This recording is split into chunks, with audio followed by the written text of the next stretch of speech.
expansionismo norteamericano. Y la razón por la cual venimos a abordar este tema es por lo que ya nosotros hemos venido hablando anteriormente. Digamos, esta especie de tergiversación del mensaje de algunos que quieren convertir las figuras políticas o figuras del mundo, ¿no?, en sus mensajeros, en lugar de tomar lo apreciable de ellos y aplicarlo al mensaje, pero no convertirlos en tu ídolo, digamos, en esta tierra, o la base de nuestro mensaje, porque nuestro mensaje se basa en parábolas y no simplemente en lo que ellos puedan o no nos puedan dar. Ya, por supuesto, hay una importancia en el estudio y es que tenemos que aprender a observar los eventos externos, ¿ya? Vamos a darnos cuenta que hubo un error en la historia milerita muy grave, y fue por esa razón que ellos entraron en una condición laodicense, una condición de ceguera, de mundanalidad, también como lo llama el espíritu de profecía, que tiene que ver con este aspecto de querer granjearse, digamos, cosas en la tierra, olvidarse absolutamente de su misión y solamente concentrarse en seguir ganando posesiones materiales, ¿ya? Ellos entraron en esa condición precisamente porque ellos no pudieron evaluar un evento externo que era fundamental para ellos, que era la elección de 1844, ¿ya? Y el tema es Henry Clay, porque Henry Clay, como todos nosotros sabemos, él era conocido como el gran pacifista, ¿ya? Por causa de todas las concesiones que él llegó a hacer con los demócratas y el tema de la esclavitud. Bueno, entonces eso fue solamente una introducción al tema, resaltando la importancia, y me gustaría entonces aquí, oigan, yo no sé manejar muy bien esta cuestión, pero espero que pueda dar cierto. En esta oportunidad voy a compartir aquí la pantalla con ustedes. Ok, listo. Supongo que ya, listo. Ok.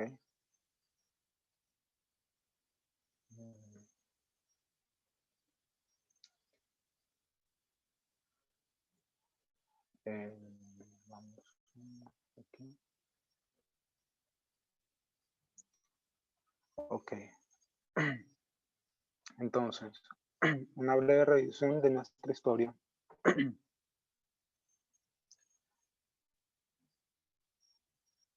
Primero, ¿qué es lo que nosotros sacamos de la historia de Cristo? ¿Qué es lo más importante? Yo sé que el tema de hoy no se va a basar en eso, pero es importante recordar lo importante de aquella historia, ¿sí? ¿Qué crees tú que se puede destacar en esa historia, Raquel? La historia de Cristo. Bautismo, Ok, bautismo. la cruz, ¿Por qué? no sé todo. Bueno, sí, me gustó esta respuesta que tú diste, que era sobre la cruz, porque fíjate, hay un problema que se está presentando, y es que muchos equiparan la cruz como siendo ¿qué? Un cierre de tiempo de gracia. Exacto, un cierre de tiempo de gracia, pero ¿de qué tipo? ¿De qué naturaleza?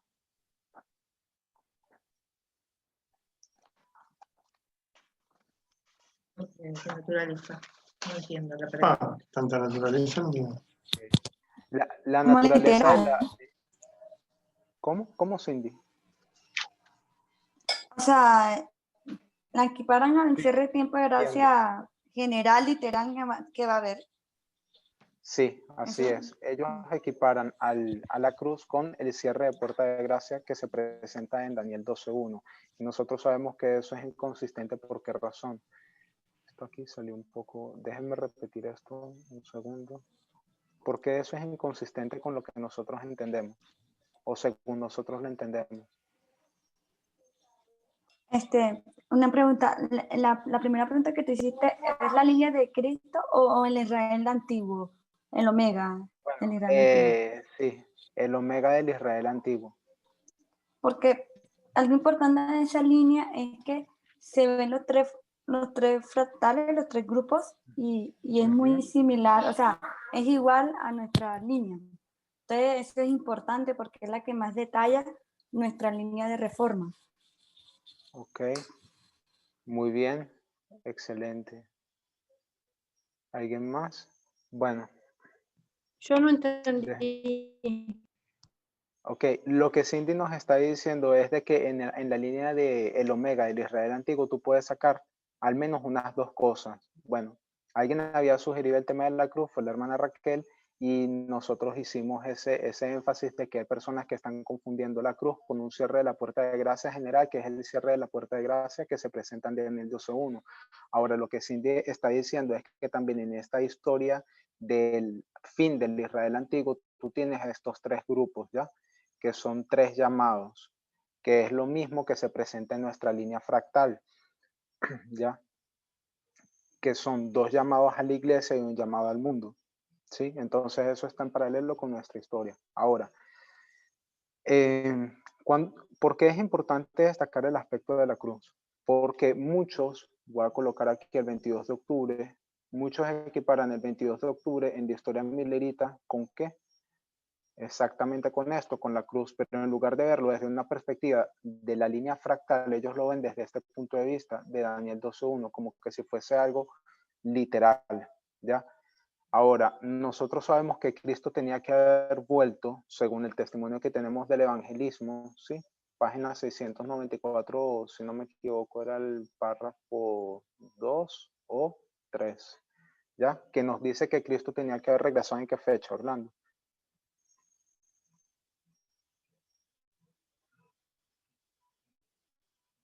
¿Mm? ¿En el 63 o en el 88? En el 63. En el 88 se toma un otro testigo que sí, está allí en esa misma sección, la sección 20 del evangelismo. Muy bien. Entonces, en el año 1863, entonces tendríamos aquí 1863. Pero ¿cuál es el problema con esto? ¿Qué es lo que nosotros tenemos en primeros escritos, página 74, que nos hace tanta referencia a Ellen White? Nos dice que hay que, allí, que ella nos habla sobre dos periodos de tiempo. ¿Cuáles serán esos dos periodos? A ver, no sé quién está ahí.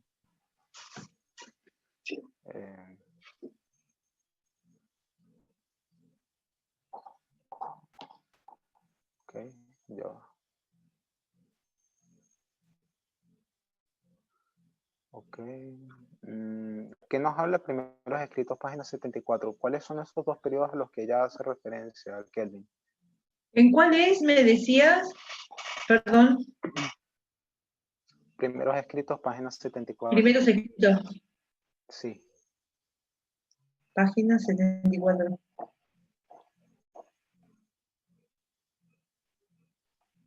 74 punto algo. 74.1. ¿Qué nos dice ahí, Kelvin?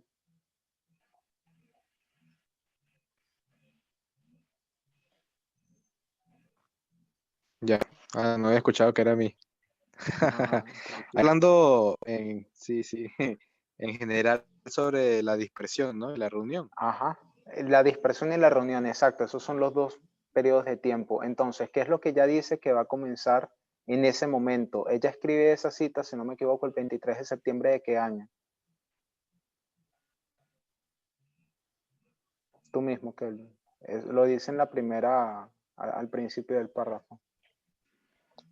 Sí, 23 de septiembre. 23 de septiembre 1800, ¿qué? No dice el año. No, dice. No dice el año. dice el año. El Señor.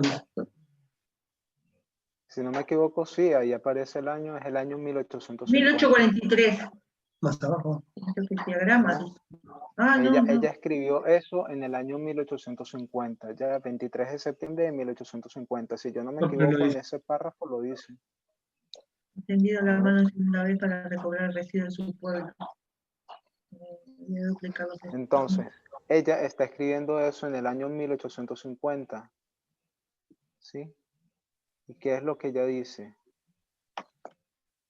que Dios ha extendido su mano por segunda vez para recuperar el remanente de su pueblo. Es decir, aquí nosotros lo que vemos es un periodo de reunión.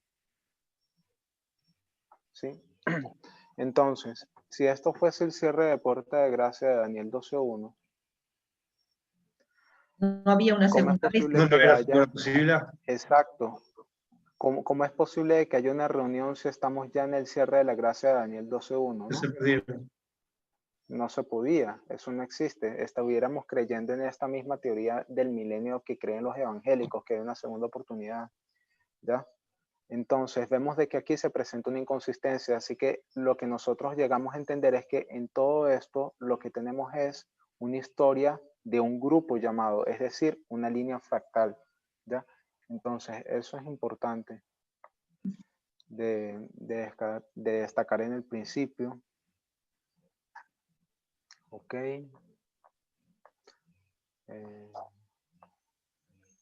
A ver.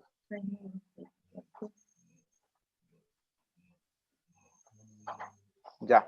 Ahora, ¿por qué razón esta vendría a ser la línea más importante que estamos manejando en este momento? Porque recuerdan que antes nosotros manejábamos mucho, era la línea de Cristo, ¿sí?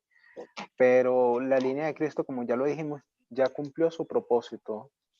Perdón, la línea del Omega del Israel antiguo ya en cierto sentido cumplió su propósito, que es darnos a nosotros un patrón, una buena estructura, una base para decir de que existen estos tres grupos, ¿no? Existen estos tres fractales. Y que también que la cruz no puede representar el cierre de la puerta de gracia de Daniel 12:1. Así que ya, digamos, en cierto sentido el Omega del Israel antiguo ya cumplió con su propósito. Ahora nos estamos enfocando en qué línea, en la línea de los mileritas. ¿Y por qué? Porque estamos estudiando qué temas, Cindy. ¿Cuáles son los temas que nosotros estamos estudiando en este momento? Nos estamos aproximando a qué hito.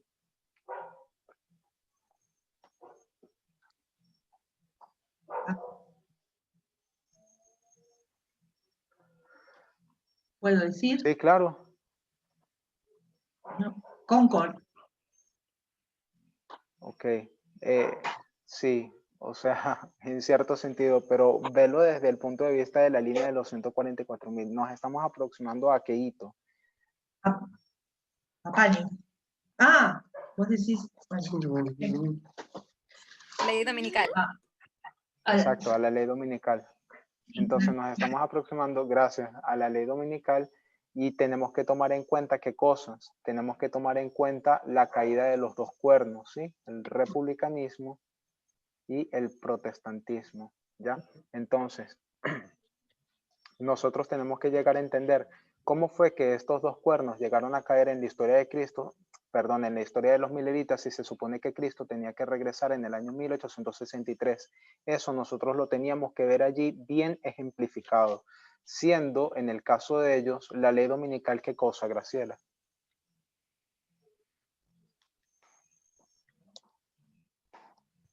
No sé. ¿La esclavitud? La esclavitud, bien. Ok, entonces ya eso nosotros lo tenemos claro. Quisiera entonces que fuéramos una cita, Conflicto de los Siglos, página 440, párrafo 2. Esto es la numeración en inglés, pero vamos a conseguirla aquí, en el español. Y ya en esa época teníamos el billete, o por lo menos en Dios creemos, ¿cómo es? Confiamos. En Dios confiamos. En el año 1863, sí, surge esa declaración. Claro, esta unión de iglesia y Estado, pero hay algo que va un poco más allá de eso y se encuentra atrás, no en el año 1863, sino un poco más atrás. Piensa en el año 1850. No.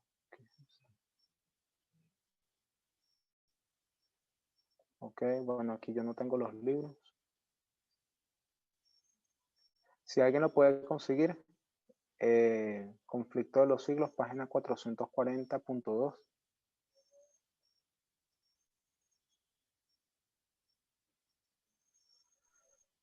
¿Ese es en inglés? Sí, Pero lo pueden, allí en la misma aplicación te da la opción de pasarlo al español y te da la numeración. Ah, no No, sé mira, cómo. No sé no cómo. aprendimos Ya nada. les digo, bueno, la numeración en el español, ya les digo, 436.1.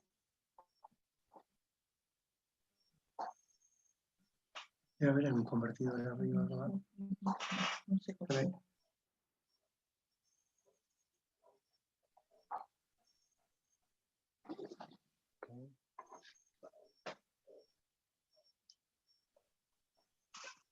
Muy prolijo con las cuadritas, ¿eh?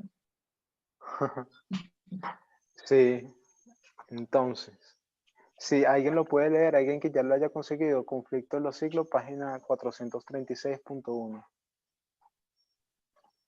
Lo tengo.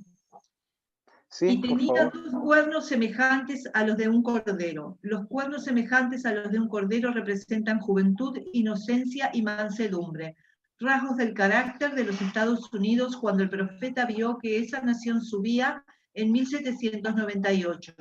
Entre los primeros expatriados cristianos que huyeron a América en busca de asilo contra la opresión real y la intolerancia sacerdotal, hubo muchos que resolvieron establecer un gobierno sobre el amplio fundamento de la libertad civil y religiosa. Sus convicciones hallaron cabida en la Declaración de la Independencia, que hace resaltar la gran verdad de que todos los hombres son creados iguales y poseen derechos inalienables a la vida, a la libertad y a la búsqueda de la felicidad. Y la Constitución garantiza al pueblo el derecho de gobernarse a sí mismo y establece que los representantes elegidos por el voto popular promulguen las leyes y las hagan cumplir. Además, fue otorgada la libertad religiosa y a cada cual se le permitió adorar a Dios según los dictados de su conciencia. El republicanismo y el protestantismo vinieron a ser los principios fundamentales de la nación. Estos principios son el secreto de su poder y de su prosperidad. Los oprimidos y los pisoteados de toda la cristiandad se han dirigido a este país con afán y esperanza. Millones han fondeado en sus playas y los Estados Unidos han llegado a ocupar un puesto entre las naciones más poderosas de la Tierra. Gracias.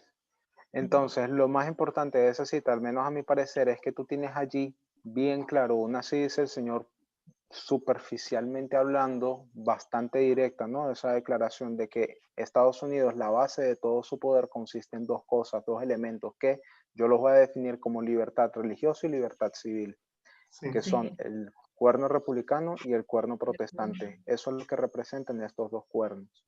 Y si nosotros nos vamos hacia lo que es un testigo en la Biblia, que es el Salmo 89, creo que es el versículo 24. Salmo 89, 24. Sí, nos va a decir lo siguiente: mi fidelidad y mi misericordia estarán con él, en mi nombre será exaltado su poder. Entonces, esta palabra poder en este Salmo 89, 24 es la palabra en hebreo keren, que es la palabra H7161. Y esta palabra representa poder. ¿Ya? Así que poder, reino o cuerno vendrían a ser palabras sinónimas, ¿no? Entonces, el poder de los Estados Unidos radica en dos elementos, que son los que ya acabamos de decir, el cuerno republicano y el cuerno protestante. Y en esta historia tenemos que ver ese proceso de degradación o de degeneración en la política norteamericana. Es por eso que es tan importante evaluar los eventos externos en esa historia, porque ¿qué es lo que pasa? Cuando nosotros vemos hacia esa historia, nosotros consideramos de que solamente está llena de eventos internos, ¿sí? Pero no es de esa forma. Son eventos internos si tú lo tomas en cuenta solamente desde el punto de vista del fractal de los mileritas, y sin embargo no es tan así, porque tenemos al menos 1798 y 1840, si quieres tomar ese año como un hito clave para ellos. Y esos están bien vinculados a dos eventos externos importantes, ¿ya?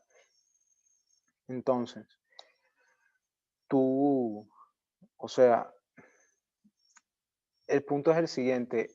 Nosotros hemos tenido tanto la tendencia de ver hacia esta historia como siendo algo que solamente se cumple a nivel interno, que nos hemos olvidado de lo importante que es evaluar los eventos externos para nosotros poder llegar a entender cuál es la posición política de cierto partido el día de hoy para nosotros, ¿ya? Y de cómo este partido ha intercambiado roles. Eso es lo que nosotros espero que lleguemos a ver. Vamos entonces a la cita que se encuentra en... aquí son 2 párrafos después de esta. Aquí no la encuentro. O sea, no encuentro la página.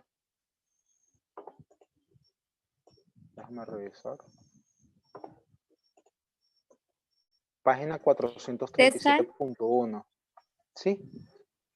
Te puedo sugerir que cuando vas a la página de Elena White, ¿será que tú puedes copiar el texto sobre la pantalla que estás usando? Es que a veces se nos olvida Ok. aspectos del párrafo y sería bueno tenerlos ahí mientras explicas la línea.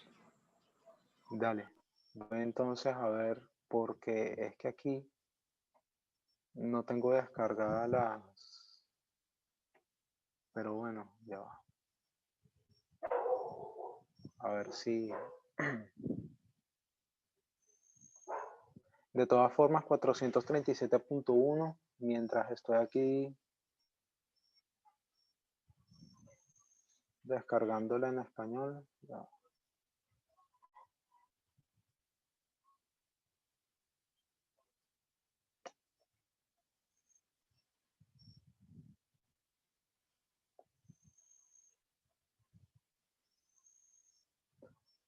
¿Alguien ya lo consiguió?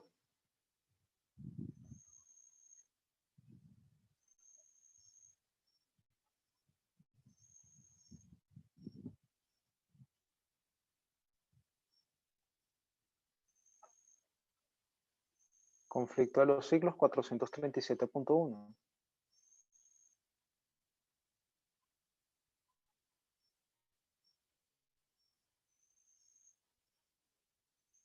¿Semejante empieza? Sí, por favor. Semejante actitud sería abiertamente contraria a los principios de este gobierno. ¿Es esa? El siguiente. Es el siguiente. Diciendo a los que habitan sobre la tierra que hagan una imagen de la bestia. ¿Es esa? Conflicto de los siglos 437.1. Sí. Se me fue. 437. Dice, es la que comienza, los cuernos como de cordero y la voz de dragón del símbolo indican una extraña contradicción. Se me había ido, Se le fue la 437. aplicación. Sí. 437.1. Los cuernos como de cordero y la voz de dragón del símbolo indican una extraña contradicción entre lo que profesa ser y la práctica y lo que practica la nación así representada. El hablar de la nación son los actos de sus autoridades legislativas y judiciales. Hasta ahí. Listo. Gracias. No, por favor. Entonces, ¿qué es lo que nosotros vemos en esa cita?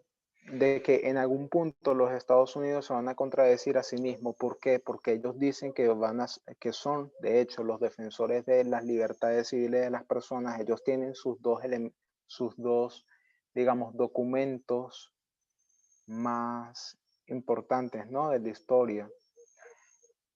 La Declaración de Independencia y la Constitución norteamericana. Y en la Declaración de Independencia nos habla sobre esta situación de igualdad entre todos los seres humanos, que todos han sido dotados por su creador de derechos inalienables. Son 3, ya los conocemos.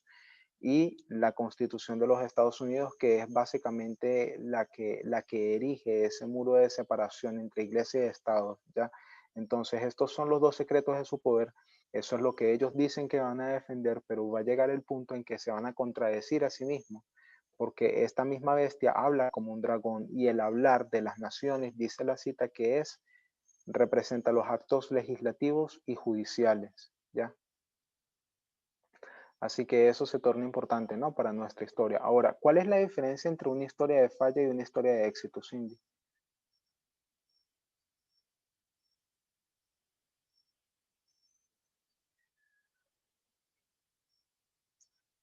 Hola. ¿Cómo? ¿Otra vez?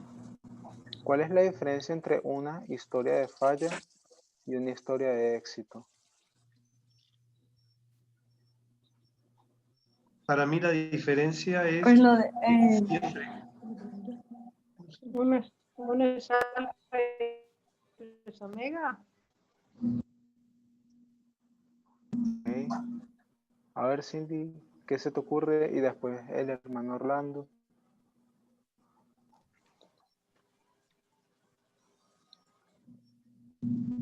estoy pensando. Porque, o sea, las historias de fallas nunca logran como el objetivo, ¿no? Ok, O no sea, logran el sea objetivo. cual sea la historia, sea falsificación, ¿no? ¿Por qué no cumplen ese objetivo? ¿Qué es lo que le impide cumplirlo?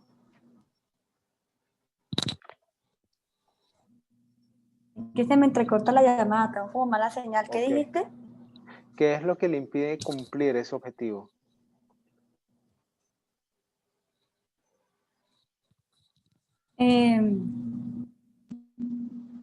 Pues es que tú mismo le dices, alguna vez que hacen las cosas no logran como el entendimiento, se desvían, se distraen y no logran entender y cumplir el objetivo. Ok, gracias. Kelvin, ¿qué opinas tú?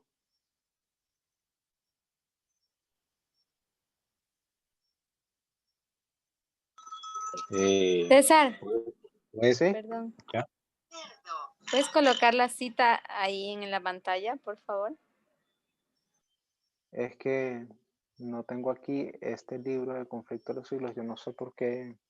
Es que yo no tengo los libros aquí, en esta... ¿Me da otra Tal vez la vez alguien cita? la, Aquí, alguien la ahora, puede ya. postear y ya la copias ahí. Listo, no, ya la descargué, creo. Perdón, hermano Kelvin, puede continuar. Ya. Puede ser que entre en un estado laodicense. Ok. ¿Cómo tú definirías un estado de laodicencia en el tiempo de Cristo? Por ejemplo. O en el tiempo, perdón, en el tiempo de Moisés. Ok, me gusta esa respuesta, porque tú lo estás llevando directamente a la aplicación en el tiempo de los mileritas, ¿no? Claro. ¿Cómo tú definirías entonces el estado de laodicense en el tiempo de los mileritas? ¿O qué fue lo que los llevó a ellos a fallar en esa historia? Porque cuando tú me hablas del estado laodicense, me estás llevando a mí a pensar es en 1850 o 1863, dependiendo si usas la línea de Hechos 27. Pero si nosotros solamente nos enfocamos en el hecho de que existe un mensajero y un segundo mensajero, ¿cuál es la diferencia entonces entre el primer y, o sea, cuál es la diferencia entre la dinámica del primer y el segundo mensajero en estas tres historias, la de Cristo, la de los mileritas y la nuestra, ¿ya? Sin tomar en cuenta la de Moisés. O sea, la historia de falla es que no reconocen el cambio de liderazgo, ¿no? Eso puede ser una de las razones. Bueno, yo me voy a aventurar entonces a darle una sugerencia y es la siguiente. A ver, en estas historias, la de Cristo, la de los mileritas y la nuestra, existe la siguiente dinámica. Tenemos un mensajero, un segundo mensajero en cada una, ¿no? Pero el problema con las historias de falla es que por lo menos en el tiempo de los mileritas, el segundo mensajero, que era Samuel Snow, ¿qué fue lo que hizo? Él todavía seguía enseñando errores que enseñó el primer mensajero, ¿sí? ¿Cuál era ese error? El más fundamental, de que la tierra era el santuario. ¿Ya? Sí. En nuestra historia nosotros sabemos que el segundo mensajero... Otra vez, perdón César, correcto. ¿cuál fue el error? Ok. ¿Enseñar que la tierra qué? que la tierra equivaldría al santuario, ¿sí? Samuel Snow nunca se desvinculó de esa idea que ya enseñaba el primer mensajero, y por esa razón ellos fallaron en esa historia. ¿Por qué? ¿Cuál fue la tremenda falla que ellos cometieron? Pues, ¿cuándo esperaban ellos a Cristo, Lidia, hermana Lidia, que nos está acompañando? ¿Cuándo esperaban los mileritas la segunda venida?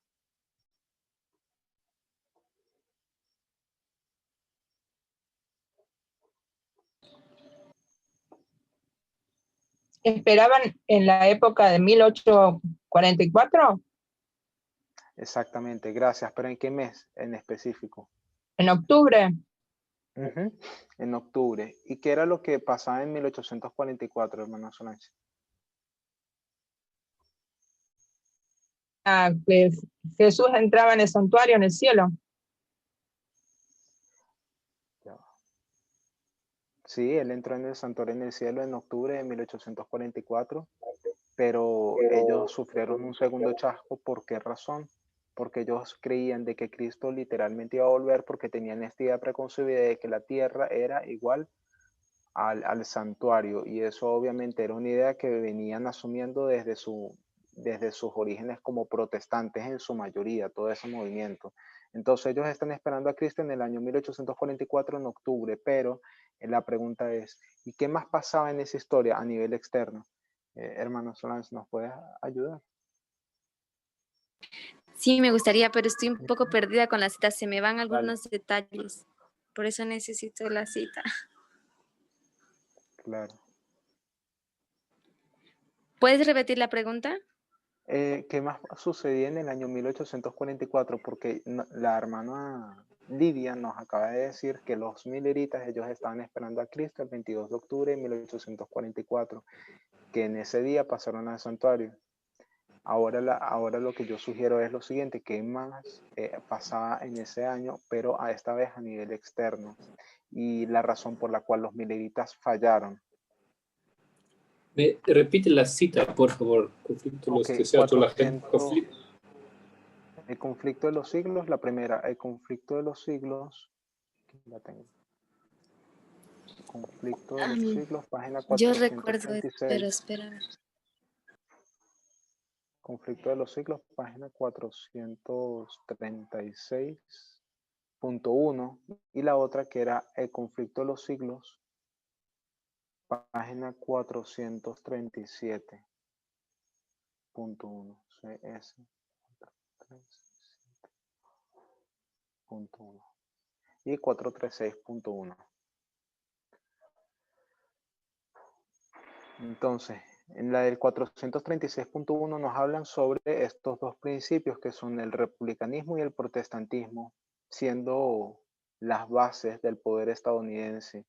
Y en la página 437.1 nos habla sobre ese proceso de degradación que ocurre en los Estados Unidos, de cómo él comienza a cambiar su carácter de ser una bestia de 2 cuernos de cordero y pasa a hablar como un dragón. Y el hablar de las naciones representa el acto de los poderes judiciales y legislativos, ¿ya? Es decir, tiene que haber un cambio en las instituciones políticas. Es decir, de que la ley dominical, o sea, el punto es el siguiente, perdón, el punto es el siguiente: la ley dominical es un tema que nosotros entendemos que sucede o que tiene su afectación más importante a nivel interno, pero el mismo conflicto de los siglos nos está hablando en ese sentido de política, y la política no afecta, digamos, es decir, este evento que es la ley dominical afecta a nivel interno, hablando de la iglesia como institución, y afecta a los Estados Unidos también hablando como una institución si hablamos de Hechos 27, ¿ya? Ese vendría a representar el naufragio. Entonces, tenemos que ese evento se divide en dos, a nivel interno y a nivel externo. Y es importante para nosotros poder ver hacia lo que sucede en el mundo exterior, y sobre todo los cambios que ocurren a nivel político, para nosotros ver ese proceso de degradación, ¿ya? Los Entonces la mileritas pregunta, fallaron. Sí. Entonces la pregunta era, ¿qué acontece en 1844 a nivel externo? Exacto, sí.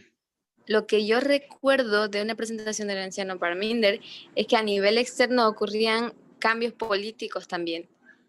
Había un cambio de dirección en la política de los Estados Unidos, en especial en el sistema legislativo y el sistema Ese judicial. año había elecciones. Exacto.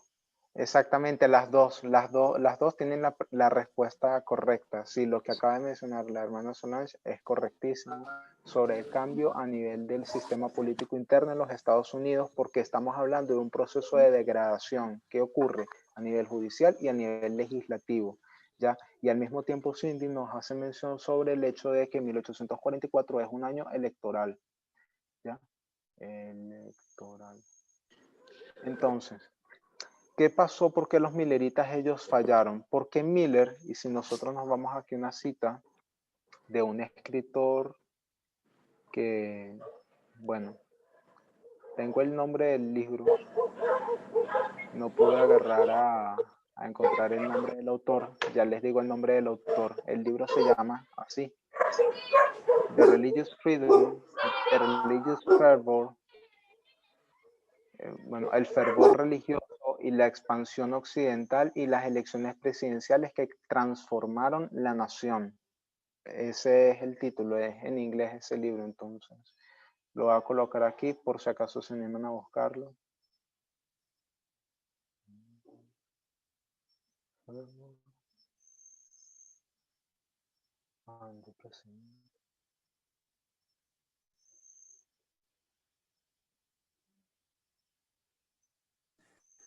La anciana te mencionó que Miller no esperaba, o sea, él no esperaba que se dieran las elecciones. Por eso él no le prestaba atención a todo lo que estaba sucediendo políticamente. Como él esperaba la segunda venida de Jesús. Exactamente. Este es el nombre del libro. El autor, y continúa Cindy con tu intervención.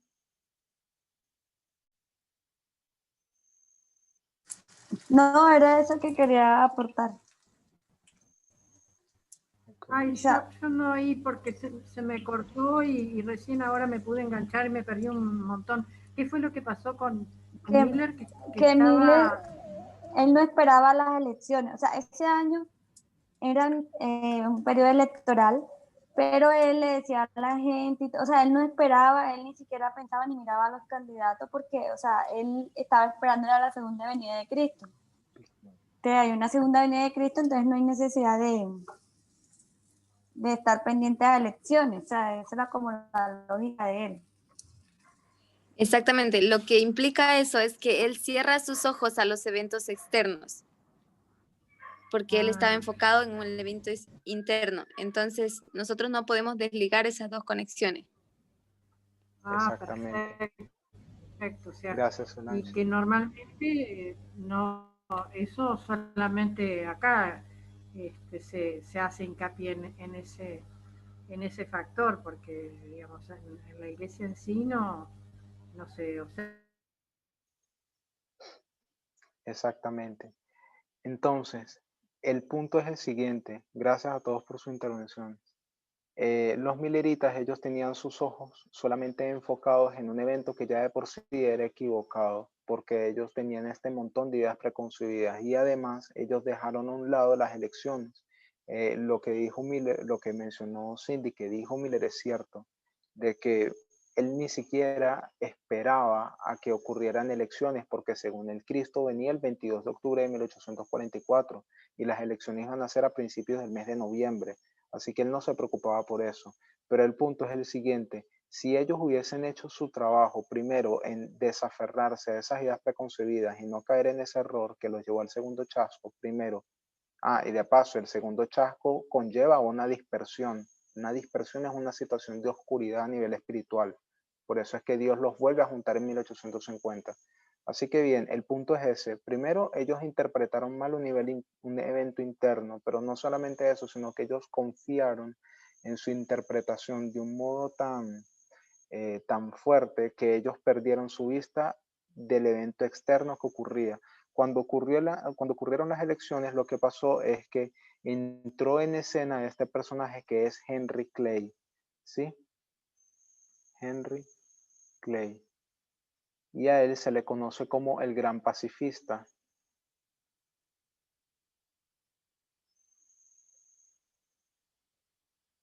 Cuando nosotros hablamos de él como siendo el gran pacifista, estamos hablando de él como siendo la persona que hace concesiones, ¿sí? Con el Partido Demócrata. Porque ¿en qué consistía la ley dominical para esa generación? En el En el esclavo sábado fugitivo. y, Ah, y la ley de esclavo fugitivo. No, esclavo Es, fugitivo en 1850. sí. Era 1850. sobre el sábado y era sobre la esclavitud. ¿La esclavitud? Era sobre el sábado. En esta bueno, generación pero de los mileritas, si no, nosotros el tomamos en tema cuenta, en esa época era la Libertad esclavitud. religiosa. exacto, era la esclavitud, la ley dominical para esta generación, Era 1850, que era el tiempo de los mileritas, el tiempo cuando Cristo tenía que venir, es el tema de la esclavitud. Eso es un punto de ancla para nosotros Sí. para definir para nuestra generación que la naturaleza de la ley dominical cambia, ¿ya? Porque la ley dominical solamente es un símbolo que nosotros tomamos del conflicto de los siglos. No es una controversia entre sábado y domingo. Eso ocurrió solamente en un contexto bien particular donde estaba este senador H. W. Blair en 1888 intentando pasar una ley en contra, exacto, en contra de la libertad de conciencia de las personas. Y no era un tema tanto de sábado domingo, porque este mismo personaje estaba tan dispuesto a implementar una ley sabática como implementar una ley dominical. Así que una ley sabática podía llegar a ser exactamente igual que una ley dominical, porque el punto de una ley dominical no es otra cosa sino esta unión entre iglesia y Estado. ¿Sí? Por eso No es es que la más allá, llamamos, sino... Uh-huh. por eso es que ¿Sí? llamamos una ley de esclavitud. O sea, el tema era la esclavitud, porque incluso en el ámbito religioso era coartada tu libertad, ya no habría libertad religiosa. Exactamente. Gracias. Entonces, bueno, este es el autor, por cierto, John Bicknell, el que yo les mencioné sobre el fervor, se llama El fervor religioso, la expansión occidental y las elecciones presidenciales que transformaron la nación. Es un libro en inglés, pero creo que se puede llegar a traducir en un momento también, con el traductor de DeepL. Bueno, y él allí hace referencia hacia lo que era este grupo de Miller y sus asociados que no esperaban este evento, las elecciones en el año 1844, porque ellos estaban, digamos, teniendo una mentalidad fanática, como lo dijo Kelvin, estaban en un estado laodicense sin ellos haberse dado cuenta. Entonces, ¿por qué es importante este tema de 1844 como siendo un año electoral? Porque lo que se estaba definiendo en esa historia era el tema de la esclavitud, pero específicamente, si tomamos en cuenta el título, estamos asociándolo con el mismo tema del expansionismo. Porque cuando tú hablas de expansionismo, ¿a qué tú estás haciendo referencia, Lidia?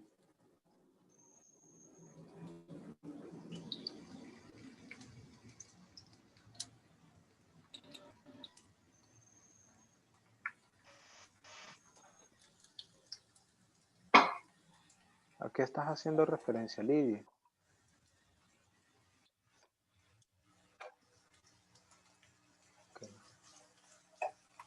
Okay. Cuando hablas de expansionismo, ¿a qué te refieres? Eso, Raquel. Ajá. Estaba atenta. A tomar más territorio. Ajá, exactamente. Llegar Entonces, de océano a océano.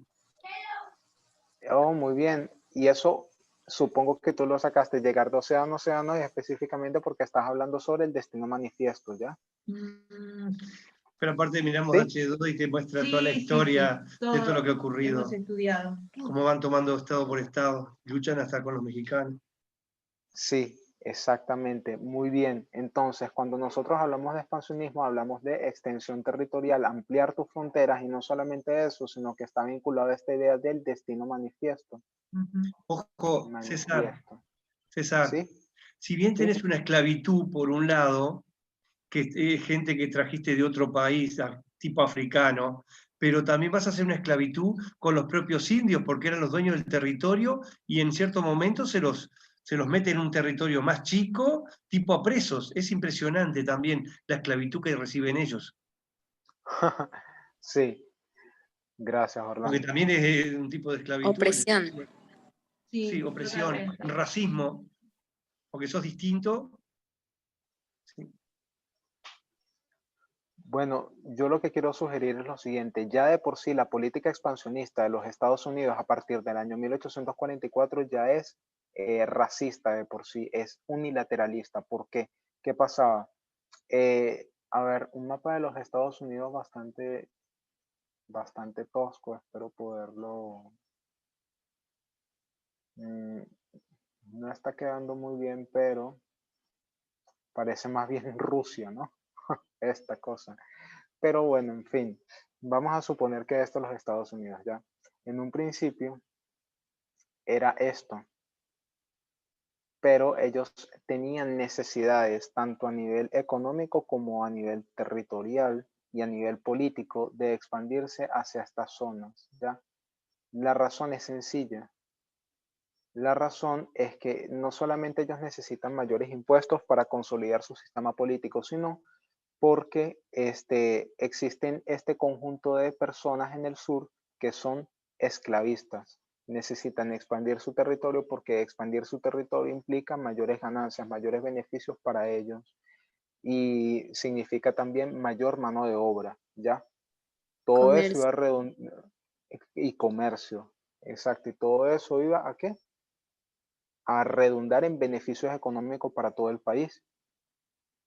Entonces, ¿quiénes estaban en la parte del sur? Eran los demócratas y en el norte eran los republicanos. Así que ellos se apropiaron de esta doctrina que es el destino manifiesto, que es una ideología, por cierto, una ideología político y religiosa que implementó los Estados Unidos en esa fecha, 1844 en adelante, para ellos extender su territorio hasta acá, hacia lo que nosotros conocemos como zonas California, Texas, ¿sí? Texas siendo el principal de ellos en esta dispensación en específico, ¿sí? César, 1844, ¿ya? ¿Sí? California aprovechan porque justo encuentran oro, entonces viene una locura de caravanas para ir a buscar el oro a California, entonces claro, se hacen los caminos, se hace un montón de cosas, y fue impresionante el movimiento, porque claro, nadie quería ir para aquel lado, porque venían los negreros venían comiendo territorio, iban expandiendo, iban corriendo a los pobres colonos, y se iban corriendo para la otra costa. Pero ¿qué pasa? Llegan a encontrar en California oro, y entonces, claro, la fiebre del oro los llevó a todo el mundo a cruzarse de un mar al otro mar. Es decir, fue impresionante, de un océano a otro océano. Y te iba a decir otra cosa, esta misma mentalidad que tienen ellos de que ellos pueden, expansionistas, todo ese tipo de cosas, es la misma mentalidad de ser la policía del mundo. Ellos se creen que tienen el mismo derecho de mandar en todo el mundo. Exactamente. Oye, gracias Orlando. Me gustó mucho tu comentario por lo siguiente. A ver, yo sé que tú no lo dijiste en esas palabras, pero tomé algo importante. A ver, y también una pregunta para el resto para que meditemos, ¿no? Nosotros por lo general llevamos al Partido Republicano como siendo qué cosa. Algo que a nivel profético, Graciela.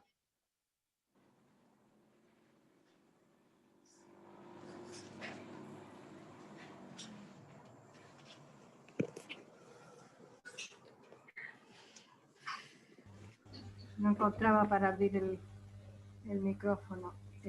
Tranquila. No sé, proféticamente, no sé, o sea, Ajá. los republicanos son los conservadores. Ok, sí. pero a nivel profético, no sé.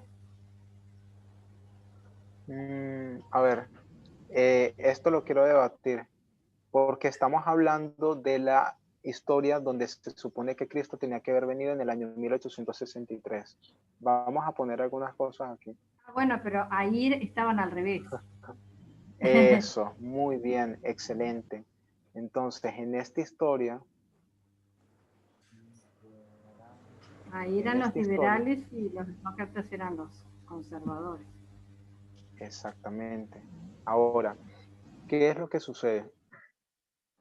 Cuando nosotros lo llevamos, por lo menos a nuestro contexto, nosotros por lo general asociamos al Partido Republicano como siendo algo malo, ¿ya? Como siendo el precursor de esta asociación de iglesia y Estado. Pero ¿qué pasa con el Partido Demócrata? Incluso hoy en día, o desde sus mismos orígenes, ¿ya? ¿Qué pasa con ellos?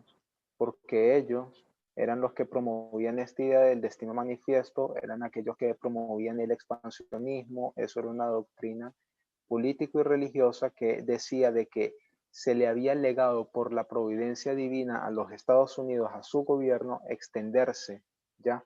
Porque era algo providencial, era algo que se le dio a los Estados Unidos y de allí ellos comenzaron a desarrollar esta mentalidad nacionalista y, digamos, unilateralista de comenzar a implementar políticas como la del Gran Garrote, ¿ya? Si la han escuchado, la política del Gran Garrote y toda esta idea de que América Latina es el patio trasero de los Estados Unidos, ¿ya? Sí, el imperialismo. O sea, eso es imperialismo, me gusta eso porque vamos a llegar y vamos a hacer un punto sobre ello. Entonces esto es en la historia del año 1844 al año 1863. Ahora, si lo llevamos a nuestra historia, que es la historia del año 2019, ¿qué es lo que nosotros tenemos? Los republicanos, que son los conservadores, y los demócratas son los liberales. ¿Ya? Se cambiaron los roles. Pero ahora, ¿acaso los demócratas son 100% buenos? Es decir, ¿acaso ellos no cometen ningún error o es que ellos en su concepción, en su origen, ellos están en lo cierto a nivel político en absolutamente todo? No. ¿Qué crees tú, Cindy? No. César, ¿Por qué? César, Sí, a ver, Orlando. Sander, que es la cabeza visible, ya da dos discursos. En algunos momentos dice una cosa y después no es para tanto, está en un punto medio, ¿viste?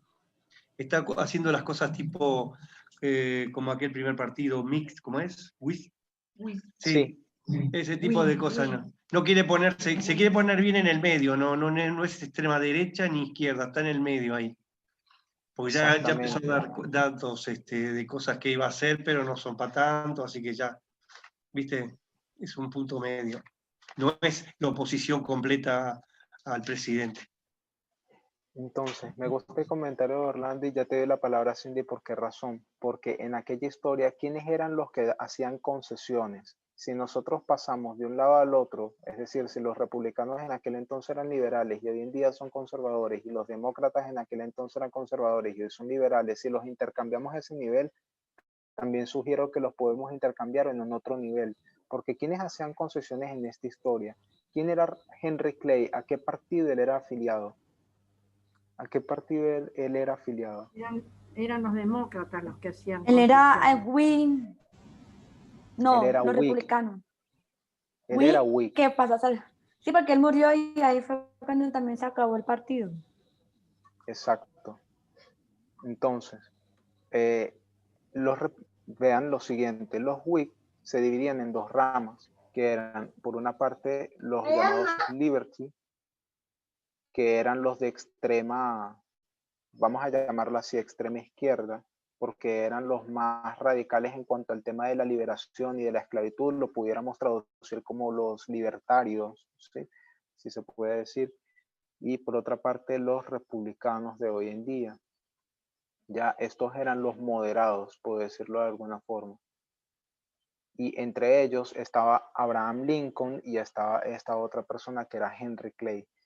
Entonces, todos ellos conformaban el partido Whig, ¿ya? Los que hacían concesiones eran los republicanos. Entonces, en esta historia eran los republicanos quienes hacían concesiones, pero en esta otra historia, ¿quiénes hacen concesiones? Porque si lo intercambiamos a este nivel, no lo vamos a intercambiar, a intercambiar en un otro nivel. Yo sugiero que sí. En ese sentido, entonces, los demócratas son los que hoy en día están bien dispuestos a hacer concesiones, y como lo está sugiriendo Orlando, esa es la razón por la cual existe esta tendencia en las palabras a no querer dar una postura completamente en contra de Trump, y al mismo tiempo ellos también tienen ciertas ideas expansionistas. Por ejemplo, Clinton decía exactamente la misma cosa que llegó a decir Bush hijo, de que nadie puede cuestionar el liderazgo de los Estados Unidos a nivel mundial, ¿ya? Entonces, Pero ¿qué es lo que...? solo ¿Sí? una cosa, también debemos recordar que Donald Trump era demócrata y él tuvo que hacer la concesión y tornarse republicano simplemente para conseguir sus objetivos. También. Excelente. Entonces nosotros Y a debemos ver, ver si en pudiéramos ese punto expander que más de allí. nosotros podemos Sí. ver en ese punto que Trump, siendo demócrata, él tuvo que hacer la concesión con el Partido Republicano para él ser lanzado como presidente. Porque recordemos, él era demócrata. Ujú. Tenemos, Me hay gusta. registros de cuántos años él donó a los partidos, financió a los partidos demócratas. Él era demócrata y se tornó republicano. Entonces, al hacer eso, él hace una concesión. Entonces, nosotros no podemos pasar por alto de que las concesiones en realidad fueron empezadas por los demócratas. En nuestra historia, ¿no? Sí, en nuestra historia. Exactamente, exacto. Ese era el punto que también Mira. queríamos abordar. Muy bien. Entonces ya va, pero solamente para resumir un poco el comentario de la hermana Solange, porque dio en el clavo, ¿ya? O sea, sí pueden llegar a ver el paralelismo. O sea, nosotros entendemos bien de que las cosas se intercambiaron los roles de aquella dispensación a esta otra dispensación en la que nosotros vivimos. En aquel entonces, los republicanos eran caracterizados por hacer las concesiones, nunca tenían una palabra completamente firme para abolir la esclavitud, y ahora, hoy en día, lo que nosotros tenemos es a este partido demócrata que está bien dispuesto, y el principal de ellos, siendo Donald Trump, en esa generación, digamos, siguiendo la filosofía del Partido Demócrata de hacer concesiones. Eso nosotros lo vemos entonces en nuestra generación. Así que sí, Cindy, ¿qué era lo que tú querías decir? Tú lo vas a guardar. No. Tú lo ibas a guardar, ¿no? Sí, Cindy. Hola, ay, qué pena. No, Sí. era eso de las concesiones, y que yo me vi el análisis que hizo CNN del primer debate de Biden con Trump, y también el video traducido en español del debate, y vi que era, o sea, nunca se fue como a un extremo de cuando estaban discutiendo algún tema. Y él decía que era centrista. O sea, me pareció impresionante porque, o sea, no es que uno esté poniendo, mira, Henry Clay era no, sino que va viendo uno cómo es la ideología, ¿ya? Cómo es como la tendencia a buscar sacar provecho y no tener un punto como una convicción clara o un punto extremo del otro partido. Muy bien. Gracias. Me gustó. Entonces ya estamos a punto de concluir. Lo que yo también quería destacar en último lugar es que los demócratas que se encontraban en el sur, ellos tenían esta ideología del destino manifiesto, y ya por allí sacamos dos cosas. Tienen una concepción del mundo unilateral, y por otra parte, ellos también defienden esta idea de la iglesia y del Estado. Eso nosotros lo sabemos muy bien, ¿ya? Conocemos toda esta historia de 1863. Bueno, el Partido Republicano fue de la mano de Abraham Lincoln quienes instituyeron esto en las monedas, ¿no? En Dios confiamos. Pero nosotros sabemos muy bien que había una unión de iglesia de Estado en el sur porque ellos estaban defendiendo la esclavitud. ¿Era en base a qué? Era en base a la Biblia, ¿ya? Así que ellos tenían toda esta ideología errada que los unía cada vez más a la iglesia, ¿sí? Entonces podemos destacar que en aquella historia, en esa generación, el Partido Demócrata era un partido caído. Caído porque tenía iba completamente en contra de lo que nosotros hoy consideramos como siendo justo. Ellos eran unilaterales, ellos eran una nación racista y nacionalista, y por otra parte ellos defendían esta idea de la iglesia y del Estado, ¿ya? Ahora, cuando nosotros hablamos del Partido Republicano, ¿es que acaso el Partido Republicano también es completamente bueno en aquella historia? Simplemente por el hecho de llamarse liberales. No. ¿Será? No. ¿Por No. qué? Porque, bueno, yo hablo con lo que vi del video de la anciana Tess. Y ellos, la prioridad de ellos era defender la unión, o sea, mantener la unión. Su prioridad no era...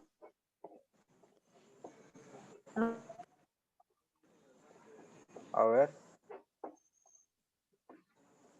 Se cortó. Ok, gracias.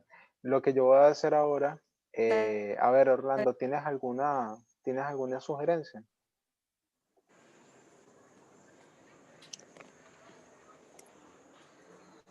Antes de que dé la sugerencia, ¿tú podrías repetir la pregunta, César? Sí, repetí la pregunta. Sí, que si el Partido Republicano acaso es 100% bueno, porque o sea, el punto es el siguiente, cuando nosotros, y sobre todo cuando llegó el mensaje de clamor de medianoche, comenzamos a tener estas dos categorías de análisis, conservador, liberales, y muchas veces nosotros nos enfrascamos en decir, conservador equivale a malo, liberal equivale a muy, muy, muy bueno, ¿sí?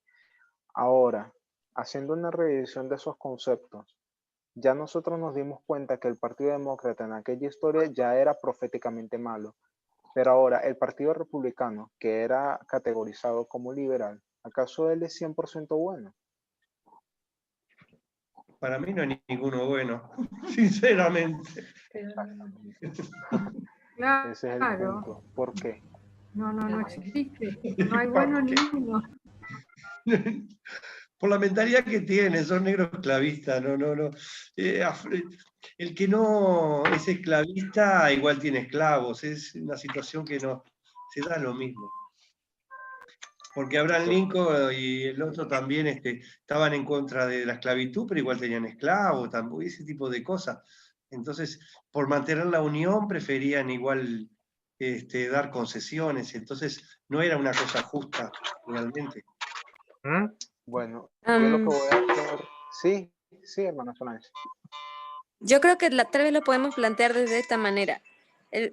Podemos decir que el Partido Conservador, el Partido Demócrata tenía el concepto de los blancos sobre los negros, o sea, dueños de los negros, los esclavos negros.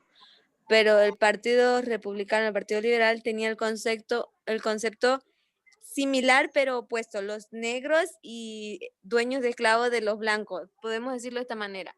Pero la mentalidad en sí era la misma, solo que las cosas iban a ser invertidas. Entonces, ambos partidos no tenían la mentalidad correcta como para liderar el país. Exactamente. Gracias. Ahora, lo que yo voy a hacer es leer una cita, ya se las voy a pasar por el grupo de estudios proféticos, la siguiente. Que esto fue lo que hizo mención Cindy hace rato en su intervención. A ver, bueno, está en portugués, la voy a traducir. Dice, en 1862 Lincoln escribió en su famosa carta, mi principal objetivo en esta lucha es salvar la unidad, no salvar o destruir la esclavitud. Si yo pudiese promover la unidad sin tener que libertar a los esclavos, lo haría.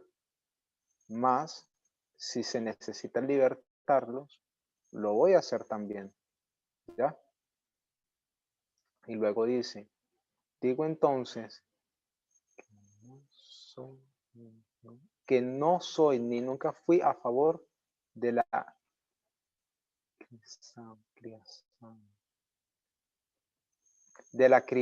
creación de forma alguna de la igualdad social, de la creencia, perdón.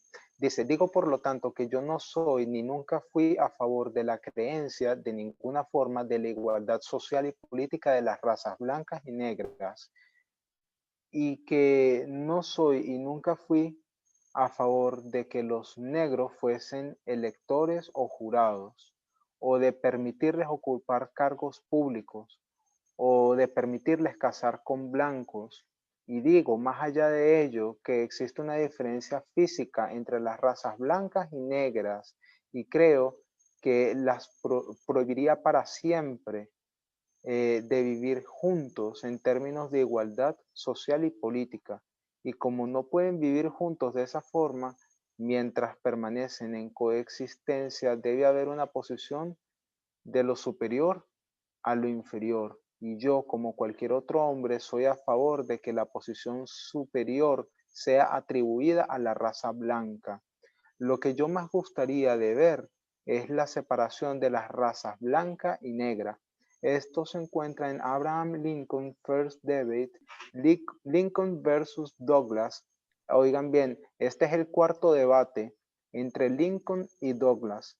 Eso fue en el año 1858 que se escribió eso, eso fue en el año 1858 que Lincoln dio esa declaración cuando él estaba teniendo este debate con su rival político, que era Douglas. Douglas era el demócrata, Lincoln era el republicano. El mismo republicano que, ¿sí? Comparás a Lincoln con Hitler y lo tirás para arriba y no sabes con cuál de los dos te quedás. Porque Sí, es la misma mentalidad. Exactamente. ¿Douglas era demócrata? Vean, esto yo lo saqué aquí. Un momento, ya nosotros vimos de que Abraham Lincoln era racista, ¿sí? Pero la fuente la voy a escribir aquí. Está en inglés y en portugués, pero la voy a traducir ahora para el grupo. Lo saqué de aquí. Perdón, no era el cuarto debate, era el primer debate.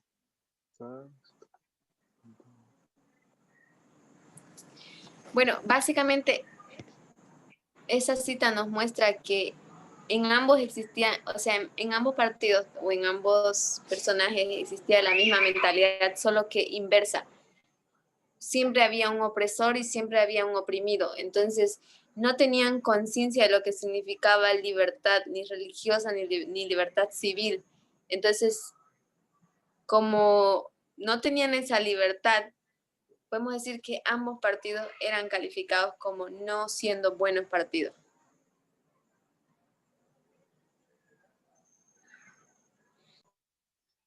Exacto.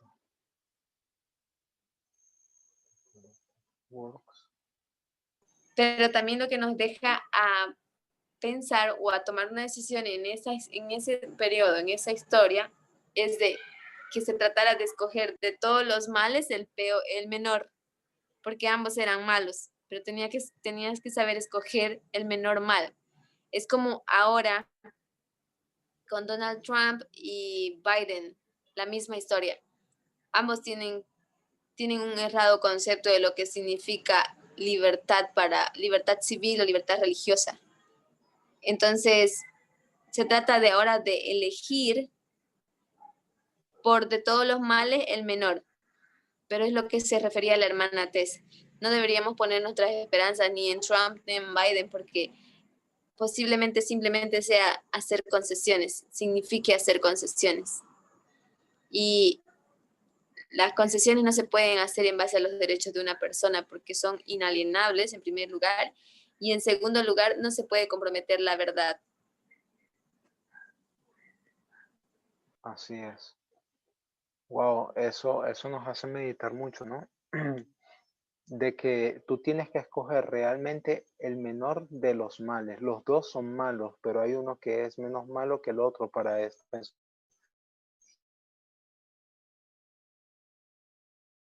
Un rol fundamental en esto. O sea, de todas, el tema de la libertad religiosa, como ya lo vimos en la cita, ¿no? Del conflicto de los siglos, página 437, va a comenzar a surgir porque las instituciones políticas de los Estados Unidos se están degradando en su naturaleza, ¿ya? El hablar de las naciones equivale a los actos legislativos y judiciales. La Cámara Alta, que es el Senado, que es básicamente la que aprueba las leyes que promueve la Cámara Baja, ya está controlada por el Partido Republicano, ¿sí? Y es bastante difícil que eso salga. Y es el Senado quien definitivamente elige a los jueces, ¿ya? Así que esta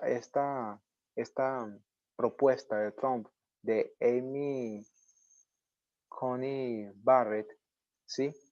Va a pasar. O sea, va a haber un desequilibrio en el poder judicial. Así que se está preparando todo el escenario para la aprobación de una ley dominical, de una naturaleza diferente, claro, pero se están dando las bases.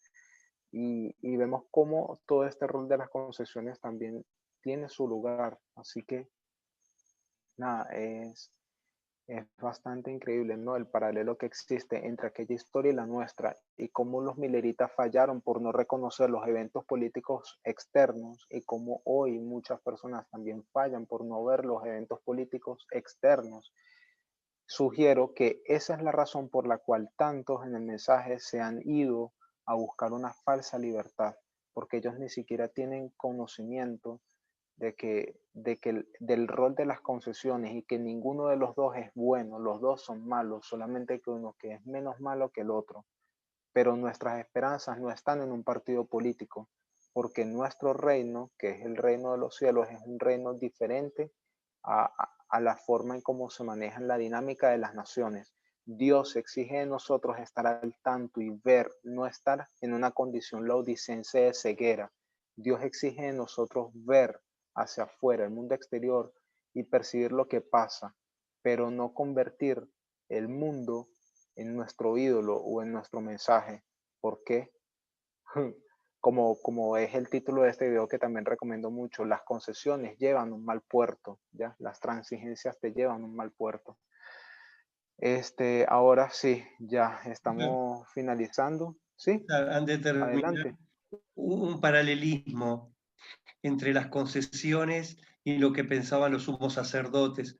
Más vale que muera uno y no perezca el pueblo. ¿Te das cuenta? Mataron a Cristo porque se mantenga el Estado. En las concesiones es esa la misma mentalidad. Vamos a ceder un poco para mantener la unión de Estados Unidos o vamos a ceder un poco para que se nos dé lo que nosotros queremos. ¿Te das cuenta? Es la misma mentalidad que tuvieron los judíos cuando mataron a Cristo. Tienes razón. Ahora, gracias Orlando. Habíamos hablado sobre lo que era el destino manifiesto y hablábamos de que eso era una política expansionista. También la hermana Graciela, si no me equivoco, ella fue la que mencionó la palabra imperialista. Imperialista. Y quiero ir a una cita de Jones. Voy.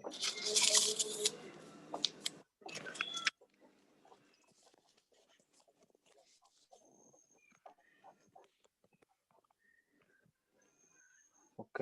Mientras tú vas a la cita, me gustaría hacer un comentario en cuanto a lo que dijo el hermano claro. Orlando, Por porque favor. me pareció muy interesante esa comparación. Esas son las concesiones, pero nosotros a través de esa historia podemos ver la implicación. Ellos quedaron en una ceguera absoluta y fue tomada por una decisión personal de ellos. Hace poco estábamos viendo lo que con un estudio personal que tuve con otra persona, estábamos viendo qué significaba la ceguera y cómo nosotros podemos, cómo salimos de ese estado. No es que nosotros nacimos ciegos, nosotros decidimos ser ciegos y existe una decisión que tenemos que tomar para salir de esa condición también. Y no es hacer concesiones, no se trata de agradar a una persona o a un grupo, se trata de realzar la verdad, de hacerla brillar, porque la verdad por sí misma se explica. Amén. Amén. Amén. A ver. Quiero hacer otro comentario, una pregunta, César. ¿Sí? Tú dijiste en algún momento, y no entendí muy bien qué querías decir con esto. Dice, wow, hay que hacer concesiones. No, hay que elegir el No. mal menor. ¿Qué querías decir con eso?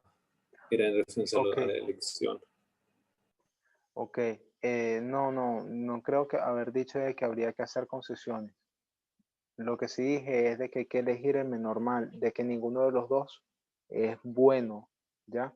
Pero los mileritas, ellos fallaron por no estar al tanto de los eventos políticos externos y a nosotros, Dios exige de nosotros ver hacia los eventos políticos externos. Y también, cómo una elección conllevó en la historia milerita a que se implementase una ley dominical, porque finalmente quien pasó de esta ley dominical fue Henry Clay, el gran pacifista, ¿no? El que se consideraba como el que hacía concesiones ya con el Partido Demócrata para que la unión se mantuviese. Si en esa historia, y esto no lo ha dicho la anciana Tess, pero si en esa historia fue el Partido Republicano quien hizo las concesiones y quien pasó la ley dominical, que, ¿saben? Causa curiosidad porque si tú ves cómo se intercambiaron los roles en esta historia. Yo no estaría tan creen segura ustedes de que que puede se... pasar? Lo que pasa es que en No, la política Ya, siempre la va a hermana haber Solán. concesiones, porque la política es eso, es eh, un juego de fuerzas donde para poder negociación. acordar uno tiene que ceder a algo y el otro cede en otra cosa, y esa es la política. O sea, no existe política sin concesiones, porque si no sería una imposición y sería una dictadura. O sea, la política exige esas concesiones. No hay manera de hacer política que no sea haciendo concesiones. Okay. La hermana Solán iba a hacer un comentario. Sí, en cierta manera ella tiene razón. Y yo creo que sería muy difícil decir que la cosa es invertida, si son exactamente los demócratas o los republicanos, porque habría que analizar la perspectiva que tiene el Partido Republicano para tratar de sacar a alguien del Partido Demócrata y, o sea, qué negociación se hizo con Trump para poder él cambiar de partido, porque Trump era muy demócrata, era leal al Partido Demócrata.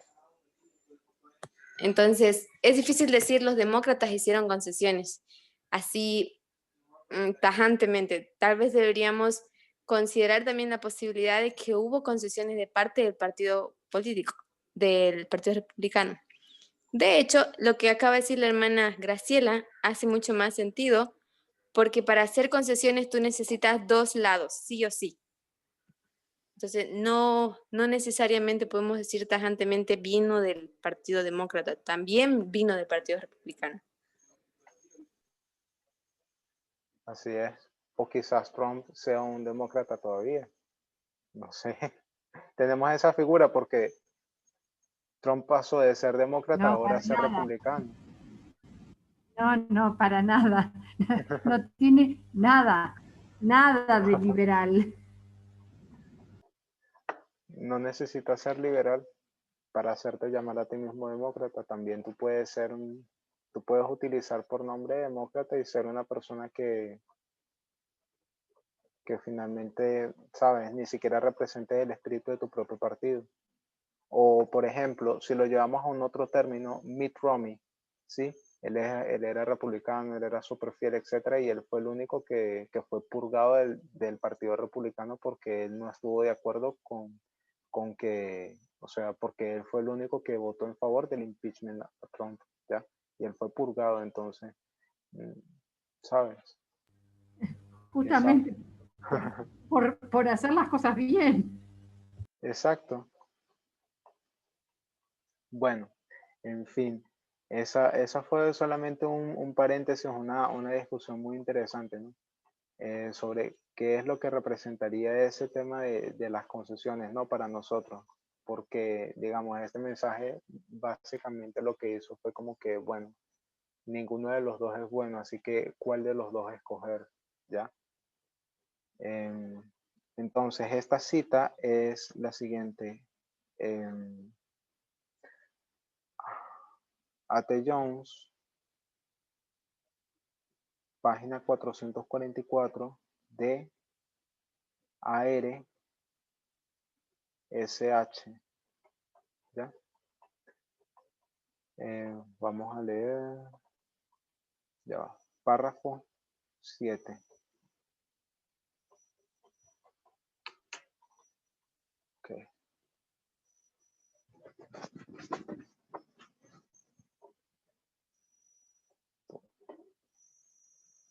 Aquí él está escribiendo en el contexto de la guerra hispanoamericana, ¿ya? Que ocurrió justamente en esa historia, en el año 1898. Esa fue la guerra que, por cierto, le dio la independencia a Cuba. A ver, dice, una vez más dice, amar a nuestros enemigos es compadecerse de ellos de forma inteligente y activa. Esto es lo que hacemos. Pero el americano dejaría de atender al hombre herido y sufriente porque es español. Más bien le ayudaríamos con mayor prontitud y alegría. Hemos aprendido mucho del espíritu de Cristo. No hay miedo de que los prisioneros de guerra españoles sean tratados con dureza o incluso burlados. Y en el párrafo 10, no, lo siento. No, no era esa porque esta es una otra. Creo que esta es una otra versión. En fin, perdón. El punto es de que él, en esta cita, la voy a corregir, la tengo que buscar y se las envío por el grupo. Pero en esta cita lo que él hace es comparar y contrastar a Roma imperial con los Estados Unidos. ¿Ya? Y él lo que va a decir es lo siguiente.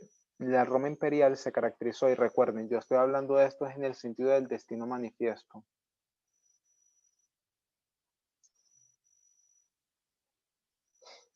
Lo que va a decir es de que tú comienzas siendo imperialista a nivel territorial,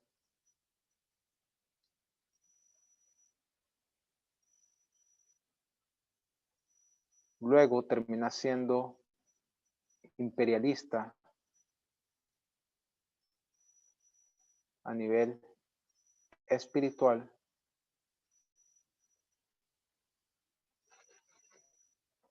y finalmente terminas siendo imperialista a nivel de gobierno. Lo que quiere decir es unilateral, básicamente. Y todo eso lo escribes en el contexto de la guerra hispanoamericana del año 1898. ¿Ya? Fue en esa historia donde los Estados Unidos asumieron islas como Filipinas, ¿ya? También asumieron Cuba, pero le dieron una especie de libertad a través de una enmienda que era la enmienda Platt. Si no me equivoco, era toda esa historia. Y fue por esa razón que hoy Cuba es independiente, ¿ya? Y al mismo tiempo Estados Unidos creo que se quedó fue con Guantánamo, nada más una parte de esa isla, solamente para tener allí algunos prisioneros y tal. En fin, ese era todo el estudio. Allí interesante esto, de cómo él compara y contrasta la Roma imperial con los Estados Unidos y habla esto. Y me parece que tiene todo el sentido porque tanto el Partido Demócrata como el Partido Republicano tienen esta misma visión de los Estados Unidos en su origen ya. La misma Clinton hizo referencia a eso. El liderazgo de los Estados Unidos a nivel mundial es incuestionable y fue lo mismo que habló George Bush hijo, ¿sí? En su empresa era en contra de Irak en el año 2003, en esa guerra. En fin, entonces este es el estudio. ¿Algún comentario o alguna duda final para cerrar?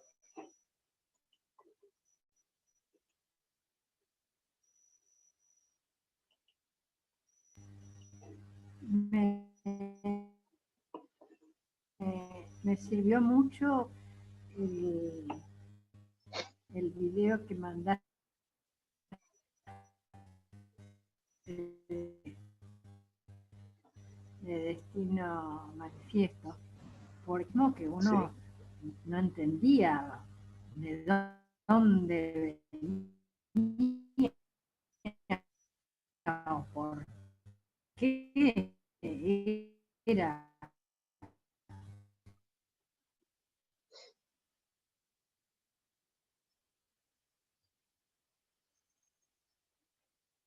Ok, aló.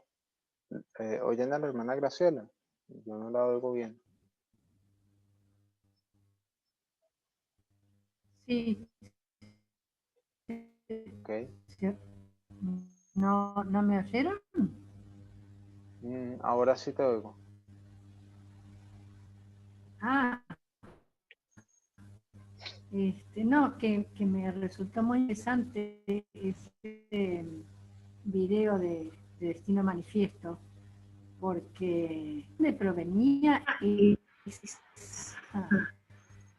esa locura que tienen de sentirse los reyes del mundo. Ok. A ver si puedes expandir más con eso. Bueno, Que eso por lo menos me quedó claro. ¿Y de dónde viene? Ok. ¿Quieres expandir algo sobre el destino Eso es lo manifiesto? que ellos creen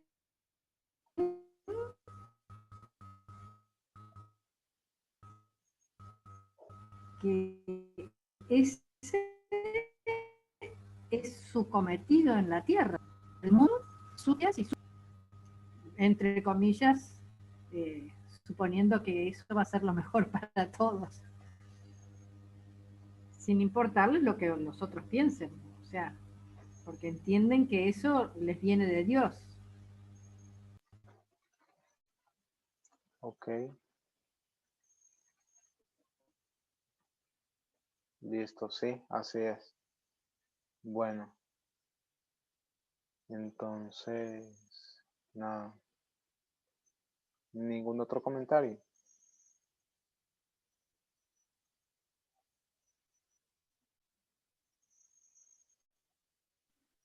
César, si vamos a comentar algo, el tema que ellos si bien están en la tierra gloriosa, lo comparás con Israel, en la época de Jesús también estaba en la tierra gloriosa, pero los judíos en su momento se creían superiores, si bien estaban con el pie arriba de los romanos, ellos se creían superior también a los otros. Es lo mismo, ¿viste? No sé, Dios le da bendiciones y se pasan para el otro lado, nos dan el mensaje y al final se ponen en contra de la palabra de Dios. Amén. Bueno, entonces, ¿les parece si cerramos con una oración?